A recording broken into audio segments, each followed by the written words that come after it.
Hi, I'm Ashi, and today we're continuing our series on perspective and watercolor painting. So this week we're going to be talking about forced perspective. So forced perspective is if you've ever seen something and it just felt really dramatic or impactful, and the scale is off, but in a purposeful way, that's forced perspective. So let's flow into our discussion of how to create that. So first we'll look at just a few kind of historical examples of use of forced perspective. So in a lot of surrealist work, the perspective is intentionally forced and it creates impactful emotion rather than a realistic scene. So if you look at Salvador Dali's The Persistence of Memory, this is a really good example of, it's definitely not realism, right? It's surrealism. And it manipulates the rules of perspective in a very intentional way to create certain emotions and certain impact. So you can see in this almost the atmospheric perspective. If you haven't watched that video, it's the first one in the series, but you can see here that the background is actually fairly detailed, it's bright, and it's warm. And that is kind of the opposite of what we would expect with a typical landscape. And then the items in the foreground, there are parts of it that appear larger than life, super size, and then you have obviously the distortion of shapes as well with the clocks like melting off. And that's kind of what this piece is known for, but it also is using different scale and kind of forcing that change in perspective. The Great Wave off Kanagawa, probably pronouncing that wrong, and I'm not even going to attempt the artist's name, but this is another great example of using forced perspective. So in this painting, the wave it's larger than life and it completely overpowers. It's literally going over it, overpowers the mountain in the background. So Mount Fuji in the background just appears extremely small compared to this gigantic torrential wave. And so that forcing of that perspective, that forcing making the wave appear larger than life really creates that kind of intense chaos of the ocean. Another example that's a little bit more subtle is the feast in the House of Levi. And so in this painting, the elements in the foreground are larger than life. And then the background elements are really small and almost microscopic in comparison. And that distinction and that kind of forced use of scale really makes the House of Levi feel a lot more grandiose, a lot more powerful, because it dominates the scene, right? And the background things are pushed way back and they almost don't even matter in terms of the people in the House of Levi and what they're surrounded by with the opulence. So that it emphasizes and adds to the scene and that feel of richness in the house. So forced perspective is used a lot by all different artistic mediums, film, photography, painting, and it doesn't have to just be these type of examples. It can be used also in things like children's books and fantasy art and again, that surrealism. So it's a very effective tool when used properly. So some different ideas are, looking at things from kind of the ground level, that mouse, worm eye, snail eye view, or looking up at, bird's eye view and seeing things from that view and really forcing that perspective. Also, using it to emphasize your focal points and your elements. So if you want a certain flower to dominate the scene, and you want that flower to really pop forward and feel really close, you're going to make it a lot bigger. You could make it a lot bigger in comparison to what it might actually be. You can use it for humor, right? This is commonly done. I'm looking over there because there's a squirrel running around outside and I got distracted. Anyway, so this is commonly done where, something that may typically be small is just blown up out of proportion, and it can add a sense of humor and drama to your work too. So there's a lot of different uses for forced perspective. And it's really less about technical rules of perspective and more about creative implementation and creative distortion. So this is where, your creative brain can really shine, is by utilizing forced perspective. So we're going to jump down and we're going to do an example of this. One thing that I do recommend when you're kind of developing a composition like this, you can just go for it if you want, depends on your style, but sometimes drawing little thumbnails of different proportions of items in your scene can help. So if you're doing a still life, say, but you want to practice forced perspective, set up a still life, choose one object to be your dominant. And then you can do little thumbnails changing the size and the shape and the proportion of that object to see what feels the most impactful for what you want. And that's a fun little way to practice. Today, what we're going to do is we're going to actually look, we did this scene last time as a 3-point perspective example. Okay, so it's this forest. It's the 3-point perspective is adding that height. If you didn't watch this one, it is the last video in this series that I just did. And there's a playlist, so easy to find, very organized.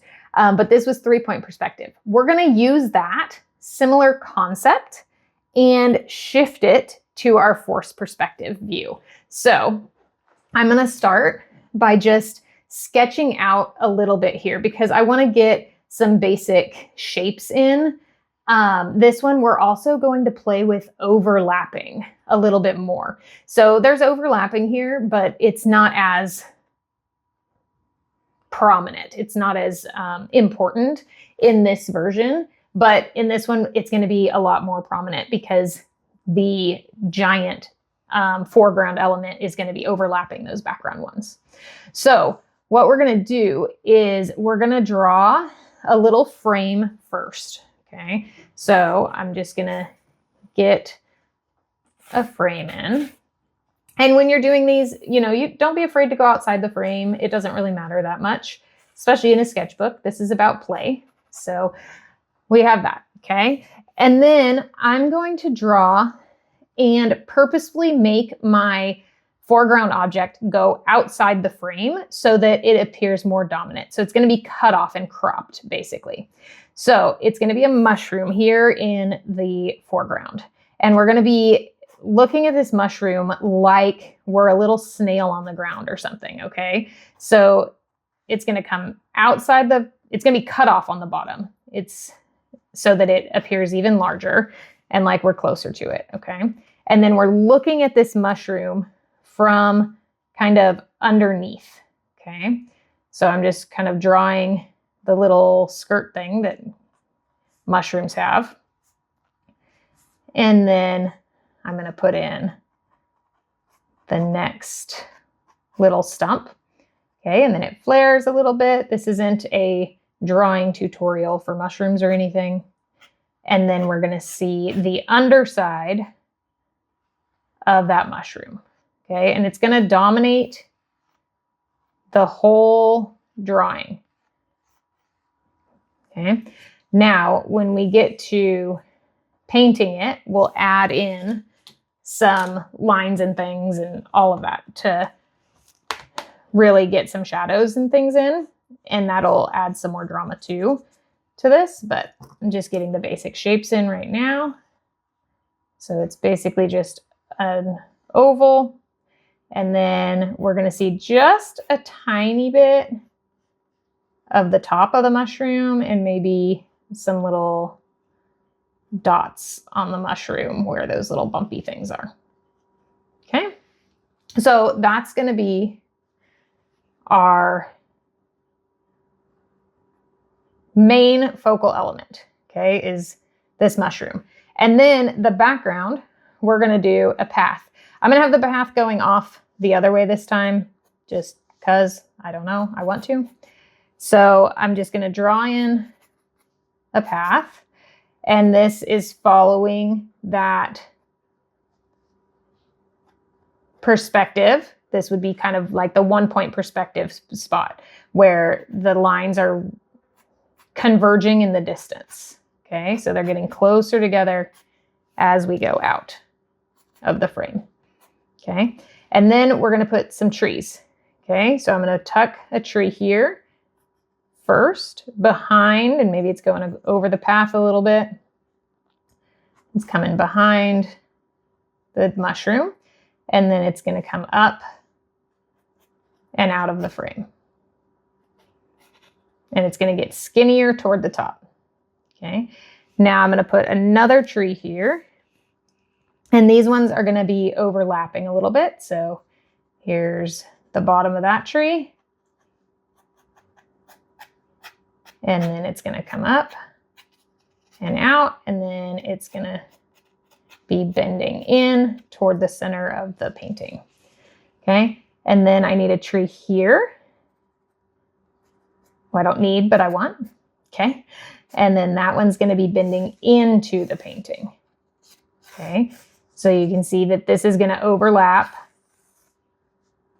that middle tree right here. That one can come out of the frame also. So I'm going to erase that back tree there. And that's going to be in front. And then we'll put another one here.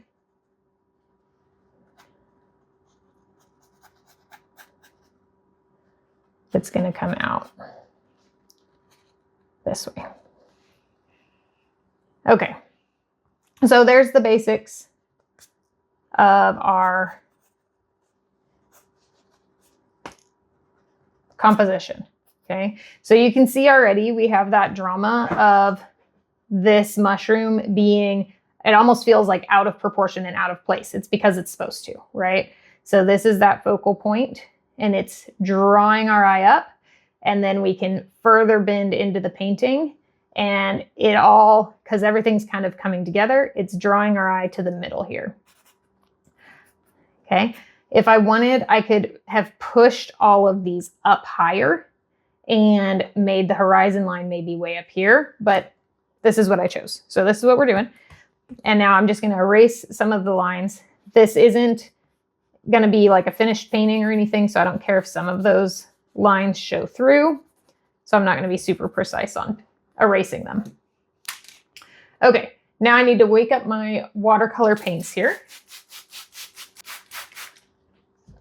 I don't really need to wake up all of them because for this series, I'm sticking with a limited palette of cerulean, permanent rose, and yellow ochre for all of the paintings that I do in this perspective series. It's just what I felt like. I think I used some maybe burnt umber too, but it's a pretty limited palette. So I'm going to start with just a little bit of cerulean, and I'm going to paint my background. This is dirty cerulean. It's not clean. So it's not going to be a nice, like, bright, vivid blue or anything. And that's okay. And I am going straight over the trees and everything because everything's going to be darker anyway. And that keeps everything nice and smooth and doesn't give any hard lines. But I am leaving the mushroom unpainted because that I really want to have those nice hard lines on the edges. And I want it to be a little bit cleaner in terms of the color, a little bit more intense and brighter. So I don't want any of the blue undertones there. Just adding a touch more. Okay, now I can go in and do the path, which I'll make with yellow ochre and a little bit of permanent rose, tiny bit of blue to neutralize that orange a little bit.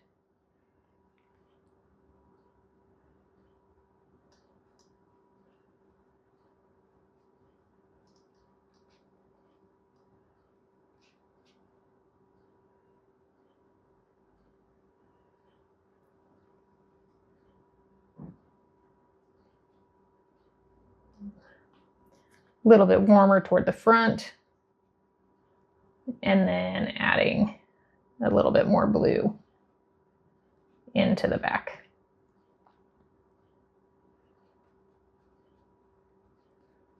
Okay, And then we'll get some brown mixed up for the trees.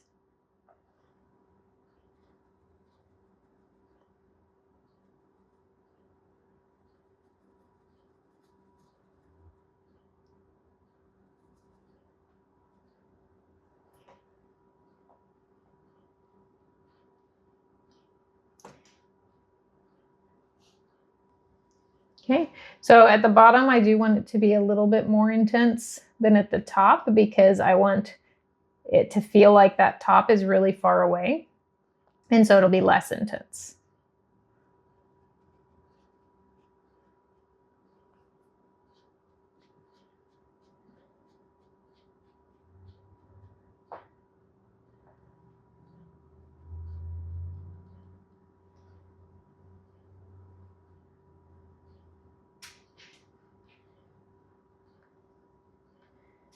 And the ones in the background, I'm also going to make less intense just to push them back farther and make sure that they're not drawing the eye away from my focal point, which is the mushroom. And I'm just negative painting around the mushroom now. I'm going to leave the stem part mostly white and just do some shadows. So I'm just kind of painting around it and creating that shape. So I'm trying to create just a little bit more contrast here by adding darker values at the bottom, especially behind the mushroom to make that really pop. And then this tree's in the front, so I'm pulling it forward by making it a little bit darker, keeping the back ones a little bit more faded out. Just lifting up a little bit here because I blended those trees together a little more than I intended. So I'm going to add in a little bit more blue to make the sky come back between them. Just a little bit. It's not that big of a deal though. I'm not worried about it really. A little bit darker on this front one, and then a little bit of a shadow on this middle one. Bring it in front of that back one just a tad. There we go. Okay. And then for the ground, I'm just going to mimic this and do some greens. Again, negative painting around that stem. Okay, just adding in a little bit more texture to the front here. Like there's some green coming over onto the path and up onto the trees a little bit. And I'm not waiting for anything to dry, so all of this is going to bleed together. It's fine. This is just a sketch. If I was going for a completed finished painting, maybe I'd let it dry a little bit more, but it would just depend on if I wanted hard edges or not. So if you want soft edges and kind of a looser feel, doing it while it's wet is fine. Okay, just a little bit of kind of stripes up the trees. Give them a little bit of texture. This one, the roots coming out onto the path. Blend it out, give it some shadow. Okay, just a little bit of texture. Okay, there we go. So now I'm going to paint my mushroom. So again, I'm just going to go for some really soft shadows here. So get kind of a gray color, mixing all three of my colors together. And adding in a shadow down the stem. Get a little bit more blue and pull that down. And then for underneath, I think I'm going to do it wet on wet to get some of the lines in so they're not super precise. Okay, there we go. Now I want to make sure my color's not too wet here or else it'll bleed out like crazy. So just a little bit and then tap it off on the towel so that I don't have very much. And then I'm gonna pull all of my lines toward the center here. And they're kind of swooping around. There we go. Swooping everything toward the middle so that they look, so the mushroom looks like it's curved. Okay. Now for the top, I'm gonna do a red cap. So I'm mixing my pink with my yellow to make it red. And then I'm gonna paint that in, making sure that I leave a couple areas for some of those white bumps that I'm gonna put on it. So I'm just leaving some unpainted areas.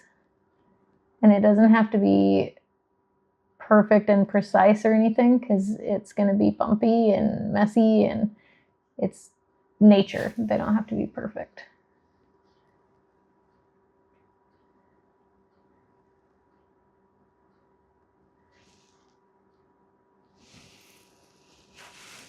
Okay, there we go.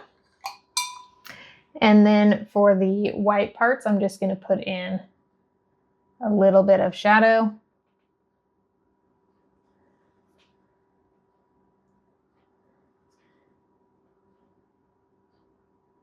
To make them pop.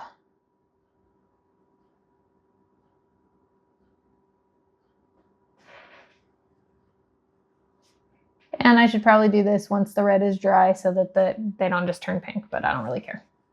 Okay, and so there is my forced perspective mushroom, okay? And so you can tell like this is not realistic at all. This mushroom looks way more gigantic than it ever would in real life. And that's the point. It's supposed to be unrealistic, okay? Just adding a little bit more shadow around.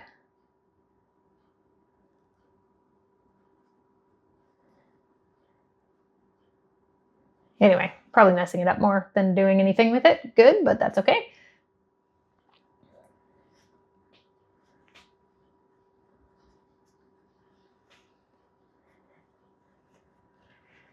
So that's kind of one way that you can use forced perspective in your paintings to really exaggerate an element. So one thing that makes this more effective is that, you know, everything in the background is really simplified and then the mushroom is the most detailed. Now, I could go way farther on the detail and it would probably make it even more effective if I did, but that's one thing that you can use to further emphasize that forced perspective.